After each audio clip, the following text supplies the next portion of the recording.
पश्चिम Asia में 18 दिनों के सीज फायर के बाद तनाव फिर से अपने चरम पर पहुंच चुका है। यूएई में ईरानी ड्रोन अटैक, बहरान में रेड अलर्ट और होर्मुज स्ट्रेट संकट ने दुनिया की टेंशन को काफी बढ़ा दिया है। ईरानी मीडिया ने सैन्य सूत्रों से दावा किया है कि अमेरिकी सेना ने ईरान की ओर सामान ले जा रहे हैं 2 नागरिक नौकाओं को निशाना बनाया। ईरान का कहना है कि ये IRGC की स्पीड बोट्स नहीं थी, बल्कि आम मालवाहक नौकाएं थी, जिनमें 5 आम नागरिकों की मौत हो गई। हालांकि दूसरी तरफ अमेरिका ने इन दावों पर चुप्पी साधते हुए स्ट्रेट ऑफ होर्मुज के रास्ते से बिजनेस जहाजों को निकालने का काम का अभियान तेजी से शुरू कर दिया है। अमेरिकी सेना के मुताबिक लगभग 2 अमेरिकी झंडों वाले जहाजों ने स्ट्रेट ऑफ होर्मुज को पूरी तरह पार कर लिया है। हालांकि ईरान ने जब दावा किया था कि अमेरिका के एक सैन्य जहाज को पूरी तरह हमले में लाद दिया है, तो इस पर अमेरिकी सेना ने दावा किया है कि ईरान का यह दावा पूरी तरह गलत है। अमेरिकी अधिकारियों ने इसे एक मनगढ़ंत योजना बताई है और यह भी जवाब दिया है कि यह सिर्फ एक दिखावा है। अमेरिका के किसी भी जहाज को कोई भी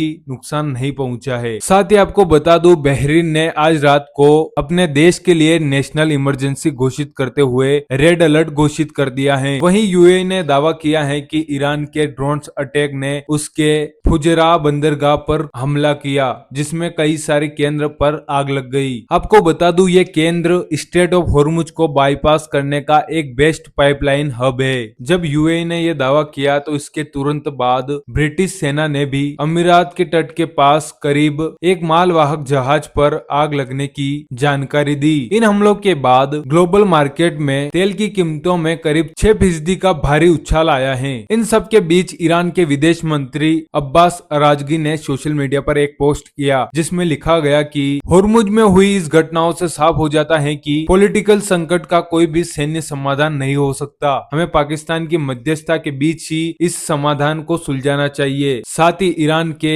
विदेश मंत्री ने अमेरिका को सतर्क करते हुए कहा कि उन्हें इस बात से सावधान रहना चाहिए कि कहीं कुछ दुर्भावना रखने वाले लोग उससे फिर से इस दलदल में ना धकेल दे। साथ ही यूएई को भी सतर्क किया कि प्रोजेक्ट फ्रीडम सिर्फ एक प्रोजेक्ट डेडलॉक है। हालांकि इन सब के बीच राष्ट्रपति डोनाल्ड ट्रंप ने भी सख्त लहजे में सोशल मीडिया पर एक पोस्ट किया, जिसमें लिखा गया कि अमेरिका के किसी भी जहाज पर ईरान ने हमला किया तो उसे पूरी तरह से निपटा दिया जाएगा। ट्रंप ने यह भी बताया है कि ईरान ने साउथ कोरिया के मालवाहक जहाज पर भी हमला किया है। इस बीच अमेरिकी राजदूत वोल्टज ने कहा है कि अमेरिका बहरीन और खाड़ी देशों के साथ सहयोगी बातचीत कर रहा है, जिसमें एक सुरक्षा परिषद प्रस्ताव तैयार किया जाएगा, जिसमें तय होगा कि स्ट्रेट ऑफ होर्मुज में जब भी ईरान किसी भी कारणवश इसको बाधित करेगा तो उसके लिए कोई भी जवाब तैयार किया जाएगा। साथ ही जर्मनी के चांसलर मेज ने भी ईरान को वापस अपने मेज पर लौटने की अपील की है। वहीं अमेरिका की खुफिया एजेंसी से पता चला है कि